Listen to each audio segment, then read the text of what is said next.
우리 같이 말씀 보겠습니다. 하나님의 말씀은 시편 34편 1절에서 마지막 절 22절까지 말씀을 보겠습니다.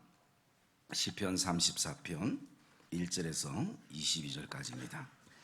내가 여호와를 항상 송축하며 내 입술로 항상 주를 찬양하리이다. 내 영혼이 여호와를 찬양하니니 곤고한 자들이 이를 듣고 기뻐하리로다. 나와 함께 여호와를 광대하시다 하며 함께 그의 이름을 높이세.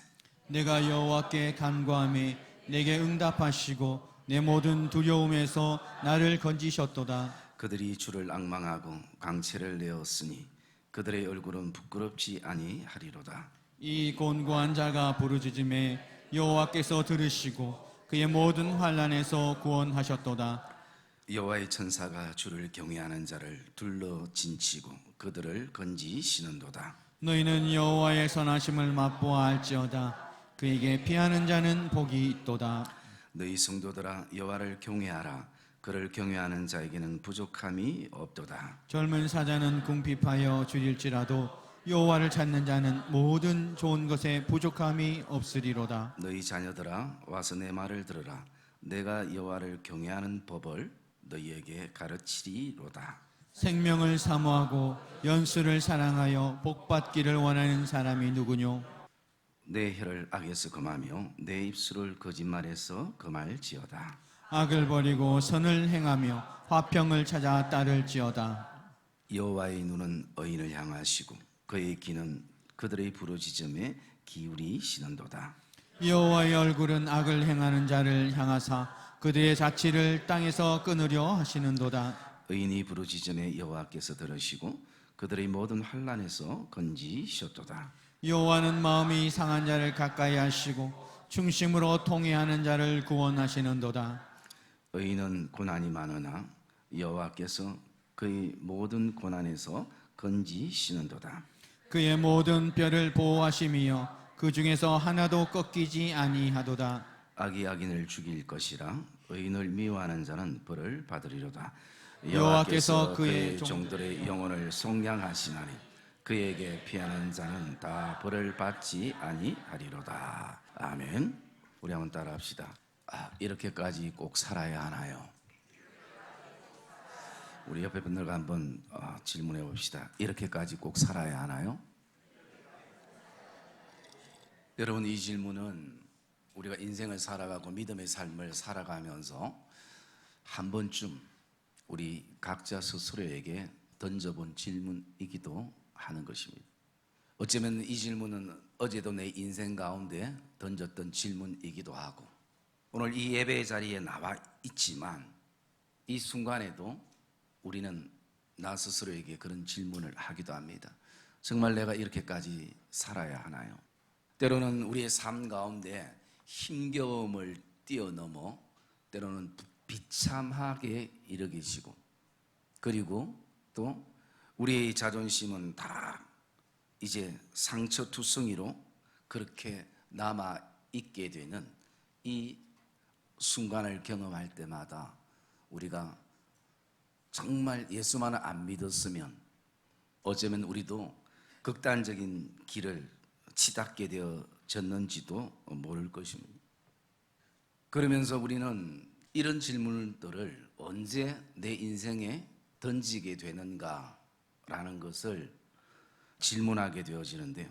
우리가 사람마다 다 처한 환경이 다르기 때문에 거기에 대한 답도 다를 수 있겠습니다만 제가 몇 가지를 이렇게 묵상해 보니까 이런 경우에 우리는 이런 질문을 던지게 되어집니다. 그 첫째는 내 계획과 내 마음먹은 대로 잘 되지 않을 때라는 것입니다. 그것은 어떤 일에 대한 것뿐만 아니라 사람도 마찬가지입니다. 남편도 아내도 자녀도 성도들도 내 뜻과 내 계획대로 잘 되지 않는 순간을 경험합니다. 또 두 번째는 내가 굳이 그런 말을 들을 필요성이 없는데 내가 그런 말을 들었을 때에 때로는 나를 무시하는 것 같기도 하고 그래서 그 속에서 자존심도 굉장히 상하는 그런 어떤 순간일 때입니다. 또 나아가서 나는 정말 하루하루 정말 육체적인 힘듦이 있지만 열심히 살아가는데 늘 그 자리인 것이. 돌아보면 재정도 늘 그 자리고, 그리고 또 내 삶에 뭔가 정말 새로운 어떤 삶의 희망이 되는 동기부여는 전혀 없고 늘 다람쥐 쳇바퀴 도는 그런 어떤 삶을 우리가 바라볼 때 이런 질문도 하게 됩니다. 때로는 내가 원하지 않지만 끊임없이 육체적인 어떤 질병이 끊이지 않고 내 육체와 마음과 삶을 힘들게 하는 그 순간에도 이런 질문을 할 것입니다.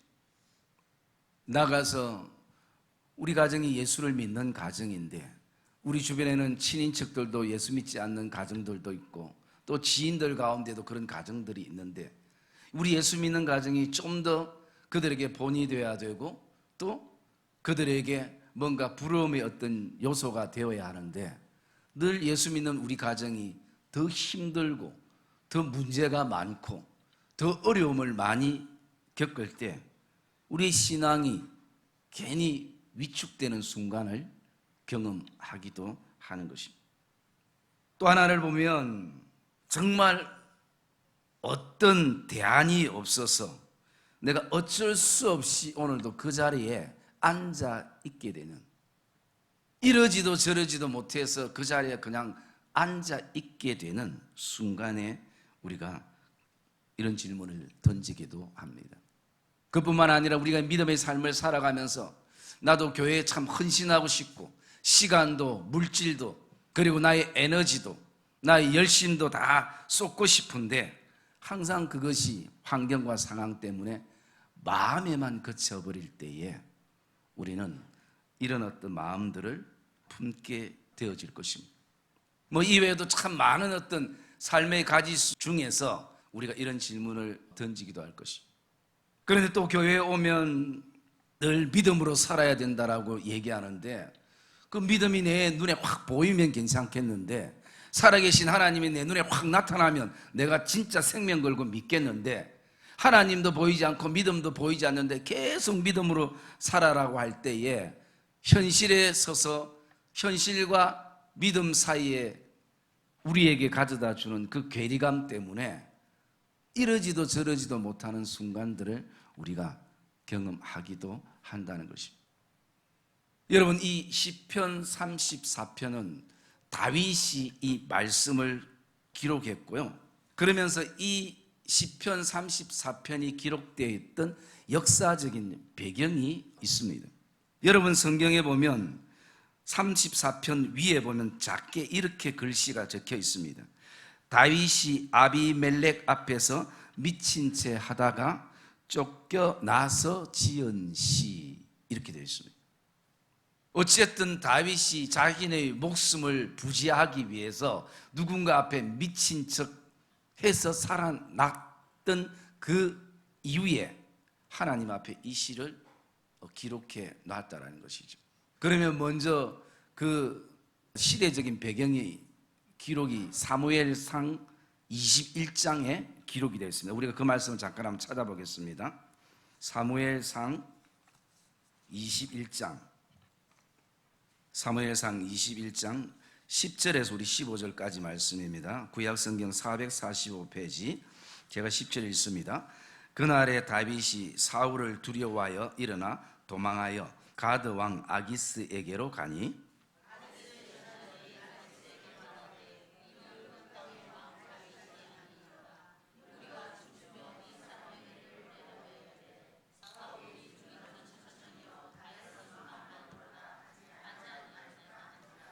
다윗이 이 말을 그의 마음에 두고 가드 왕 아기스를 심히 두려워하여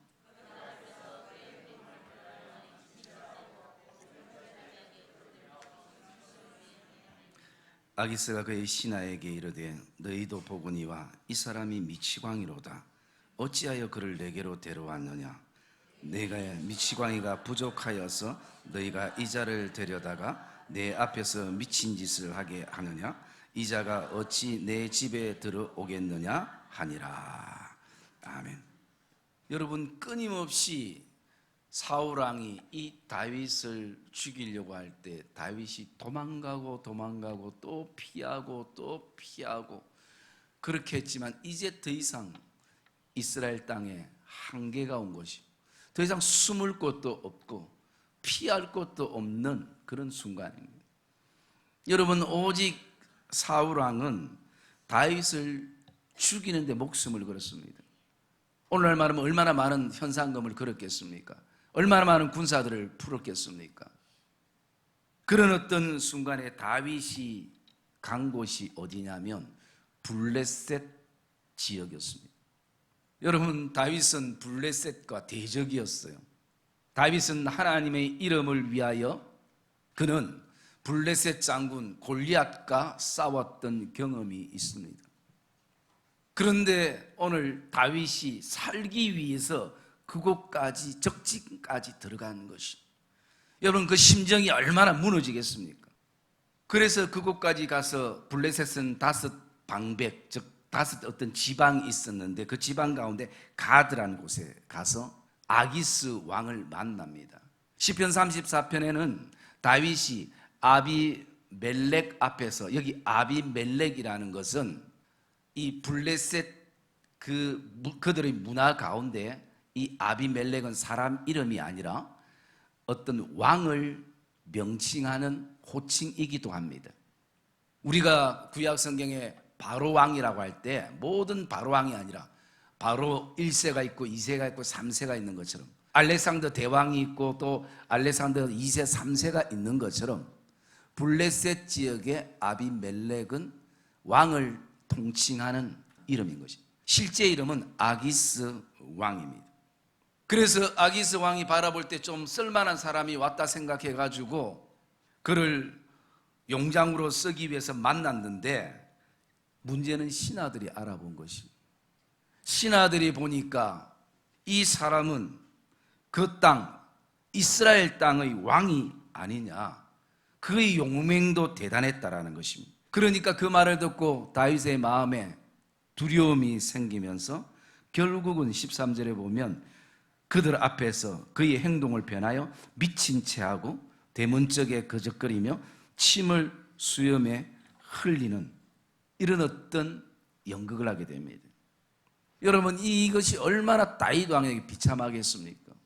그래도 왕으로 기름을 부어 받은 사람인데, 하나님을 믿는 사람인데, 하나님을 전혀 인정하지도 않는 그 블레셋 땅에 가서 이런 모욕적이고 치욕적인 것을 경험했을 때 다윗의 심정 안에 내가 이렇게까지 살아야 되나?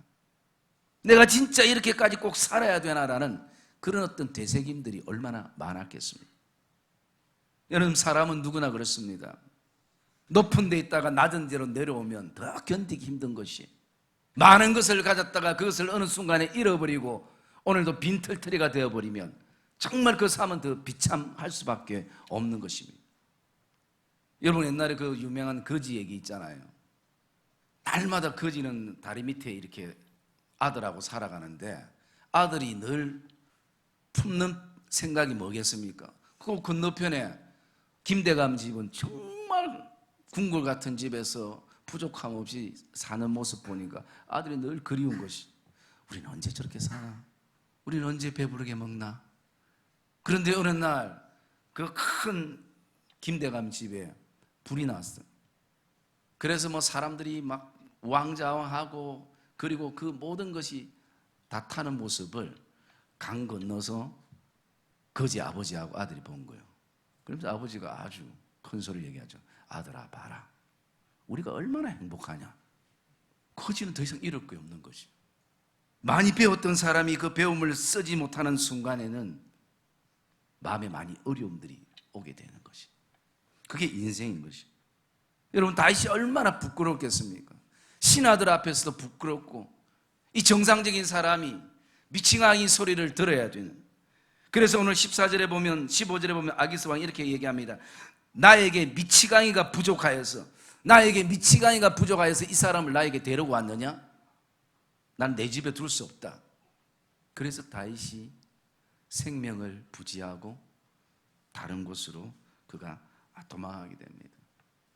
여러분, 이럴 때 사울 왕이 얼마나 미웠겠습니까?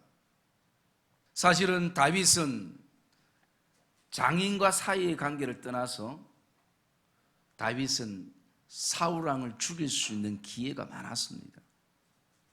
그런데 다윗은 그가 맥심을 한 것이 사울 왕의 옷을 벤 것이 끝이었습니다. 왜 그렇게 했는가? 나를 그렇게 죽도록 미워하고 나를 죽이려는 그 사울 왕을 왜 죽이지 않았는가? 죽였으면 인생이 편할 것이고 발 뻗고 잠을 잘 것인데, 다윗 왕 안에는 장인이기 때문이 아니라 그도 하나님의 기름 부음을 받은 왕이고 종이라는 그 이유 하나 때문이었습니다.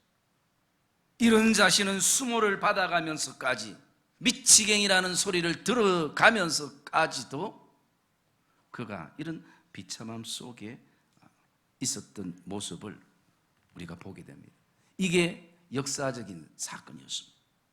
그런데 여러분, 더 놀라운 것은 이 사건 있은 다음에 이 시편 34편을 지었다는 거예요. 여러분, 그 시작들이 어떻게 됩니까? 내가 여호와를 항상 송축하며 내 입술로 항상 살아계신 주님을 내가 찬양하리다.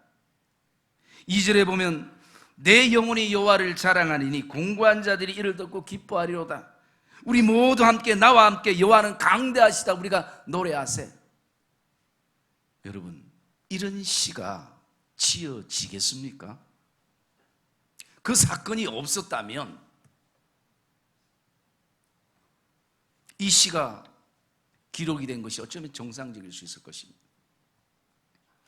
여러분, 사람이 원래 미친 사람이 미친 일을 하면 당연하게 생각되는 것이, 그런데 정상적인 사람이 어떤 미치광이 일을 한다는 것은 사실은 더 어려운 것이. 그러면 이 다윗은 어떤 이유로 이렇게 시편 34편을 기록해 놨을까? 다윗의 그 순간에도 내가 진짜 이렇게 비참하게까지 살아야 되나라는 그 어떤 속삭임들이 얼마나 많았겠습니까? 그러면서 저는 그 이유를, 이 말씀을 묵상하면서 세 가지로 이렇게 이유를 한번 묵상해 봤습니다. 그 첫째가 뭐냐면요, 다윗이 미치지 않음에 대한 감사였습니다.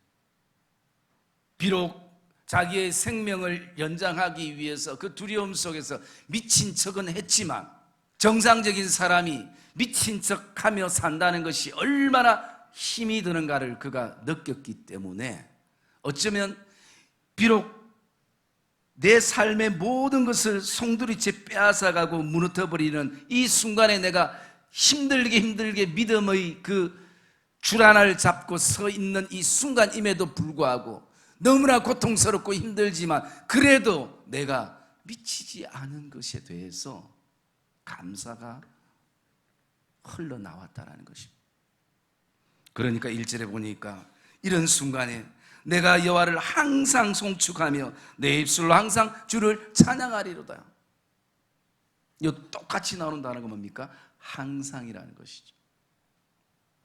내 삶이 지금 기쁨이나 고통 속에 있거나 그 어떤 순간에도 나는 내 하나님을 찬송하리로다. 이 고통 속에서도 내가 살아야 될 이유를 발견하고 또 힘을 얻고 나갈 수 있는 것, 그것에 대한 감사의 고백일 것입니다. 그리고 또 두 번째는요, 내가 살았어. 하나님이 어쨌든 대적으로부터 나를 건져주셨어. 살게 하신, 살아있는 자체가 스스로에게 은혜가 된 것입니다. 여러분, 저와 여러분의 삶 안에 이런 경험들, 고백들이 우리에게도 있을 것입니다. 내 삶의 모든 것이 다 송두리째 떠나가고 아무리 붙잡아도 잡히지 않는 그 순간이지만, 내가 오늘도 살아있음에 대한 은혜에 대한 감사의 고백을 다윗이 가지기 때문에 이 시를 기록을 한 것입니다. 일이 잘 풀리고 내가 원하는 모든 계획대로 잘 이루어지고 정말 거침없이 시온의 대로가 열렸을 때 이 시가 기록됐다면 얼마나 더 멋졌었겠습니까? 근데 이 신앙의 반전이 있는 것이, 그러면서 2절에 어떻게 고백합니까? 내 영혼이 여호와를 자랑하느니 공고한 자들이 이를 듣고 기뻐하리로다. 여러분, 지금도 내가 살아있기 때문에 내 삶의 무게가 크건 작든 오늘도 내가 내 삶을 붙잡고 살아있기 때문에 여호와를 자랑할 수 있는 것이다.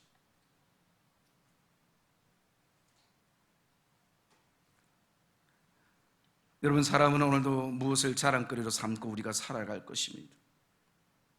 그러나 세상적인 어떤 자랑은요, 결국 듣는 사람 상대 마음만 아프게 할 때가 많아요.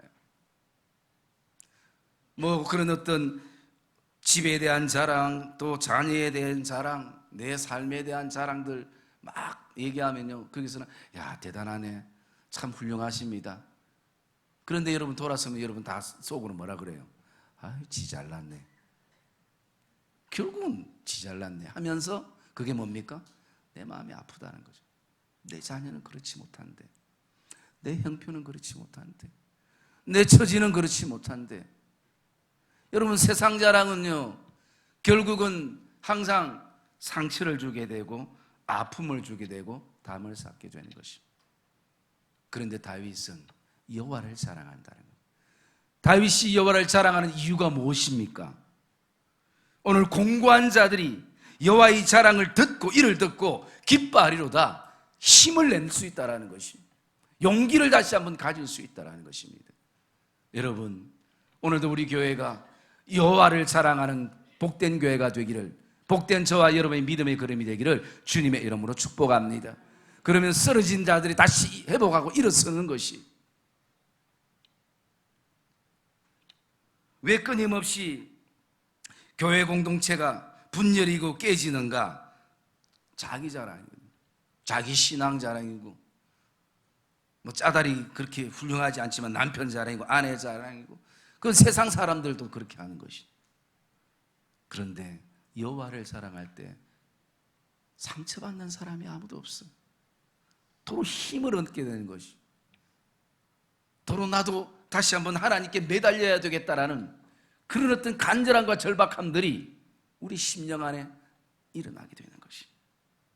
여러분, 오늘도 저와 여러분들이 내가 이렇게까지 꼭 살아야 하나 되는 순간에 살아있음에 대한 감사를 가지고 그 살아있음에 대한 모든 순간들이 여호와를 자랑하는 믿음의 여정이 되시기를 주님의 이름으로 축복합니다. 그리고 세 번째는요, 여러분, 우리 15절 말씀만 읽겠습니다. 15절 말씀 읽읍시다. 시작.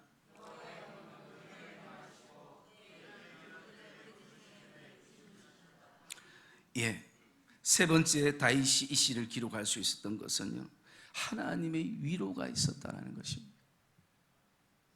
하나님의 큰 위로가 나에게 있으니까 오늘도 여호와의 눈은 의인을 향하시고, 여호와의 눈은 오늘도 나를 향하시고, 여호와의 귀는 오늘도 나의 부르짖음에 귀를 기울이시고, 여호와의 얼굴은 그 얼굴을 우리에게 향하여 드사 평강 주시고 은혜 주시는 그 여호와의 얼굴, 또 그 뒤에 말씀해 보면 여호와는 마음이 상한 자를 가까이 하시며, 오늘도 하나님께서 여호와의 마음을 우리에게 오늘도 비춰주시는 그 속에서 내 인생이 무엇인데, 이렇게 쫓겨다니는 인생이고 힘없는 인생이고 사람들이 그다보지 않는 인생인데, 이런 나의 인생에 이 땅의 만왕의 왕 되시는 그 하나님께서 그 눈이 나를 향하고 있고 그분의 귀가 나를 향하고 있고 그분의 마음이 나를 향하고 있으니까 거기서부터는 여호와의 큰 위로하심이 다윗이 오늘 이 시편을 기록할 수 있는 이유가 되지 않았을까라는 것을 묵상하게 됩니다. 여러분, 이 시대는 참 위로가 필요한 시대입니다. 남편에게도 아내에게도 자녀에게도 성도들에게도 목회자에게도 서로 위로가 필요한 시대.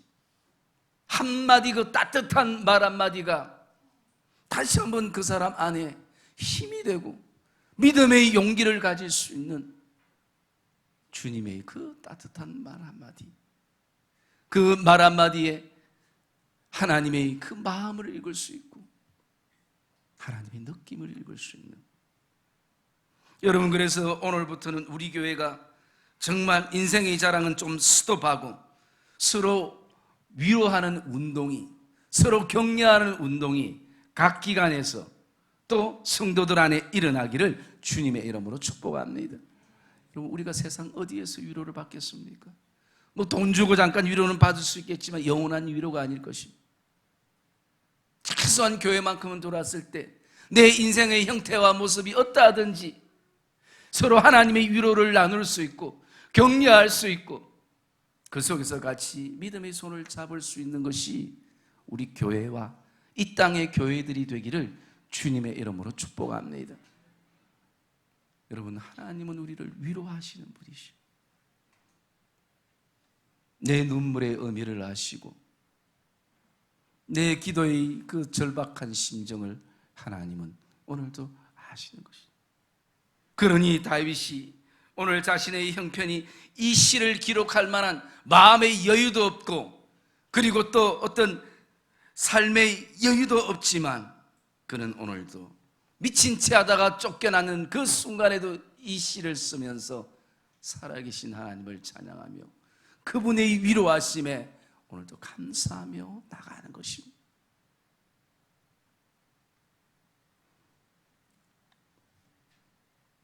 사랑하는 믿음의 성도님들, 오늘도 이 예배 가운데 하나님의 풍성한 위로하심이 저와 여러분의 심령 안에 부어지기를 주님의 이름으로 축복합니다. 내 안에 수많은 상처가 있다 할지라도 또 정말 끊지 못하는 쓴뿌리가 있다 할지라도 여호와의 얼굴이 나를 향하고 있고 여호와의 눈이 나를 바라보고 있고 여호와의 마음이 나에게 쏟아부어주는 그 은혜를 통해서 하나님의 위로하심을 받고 저와 여러분의 삶도 오늘도 위로자로 저와 여러분들이 살아가기를 주의 이름으로 축복합니다. 지금도 누군가의 위로를 기다리는 사람들이 있을 것입니다. 나도 그 중에 한 사람으로 우리가 살아가게 될 것입니다. 그러므로 오늘도 저는 이 시편 34편의 말씀을 지난주 묵상하면서 새벽에 이 말씀을 나누면서 주일날 이 본문을 가지고 이렇게까지 내가 꼭 살아야 하나라는 다윗의 모습 속에서 이 질문을 제목으로 삼고 그리고 말씀을 전하면서 또 오늘 아침에 제가 깨달은 것이 이 질문은 나에게 이렇게 던져볼 수 있구나. 그것은 내가 이런데도 이렇게까지 내가 예수를 믿어야 하는가? 이렇게까지 꼭 내가 하나님을 믿어야 하는가? 라는 질문을 던져보게 되는 것입니다. 여러분, 그럴 때 우리는 우리 안에 이런 확신을 가지며 나가야 할 것입니다. 비록 이렇다 할지라도 다윗이 미친 척하면서 그의 인생의 호흡을 하나님의 도움을 구하면서 연장하는 그 순간에 이르는 그런 어떤 상황이라 할지라도 나는 이 순간까지도 하나님을 믿겠습니다. 예수님을 나의 주인으로 고백하며 살아가겠습니다. 여러분, 오늘도 우리 안에 이 삶의 각박함 속에서도 미치지 않는 그 은혜에, 살아있음에 대한 그 은혜에, 삶의 순간순간마다 하나님이 부어주시는 그 위로하심이 있기에 오늘도 저와 여러분들이 어떤 삶의 순간에도 나의 영원한 하나님 되시는 그 여호와를 믿고 그분을 찬양하며 나가는 복된 믿음의 걸음들이 되시기를 주님의 이름으로 축복합니다.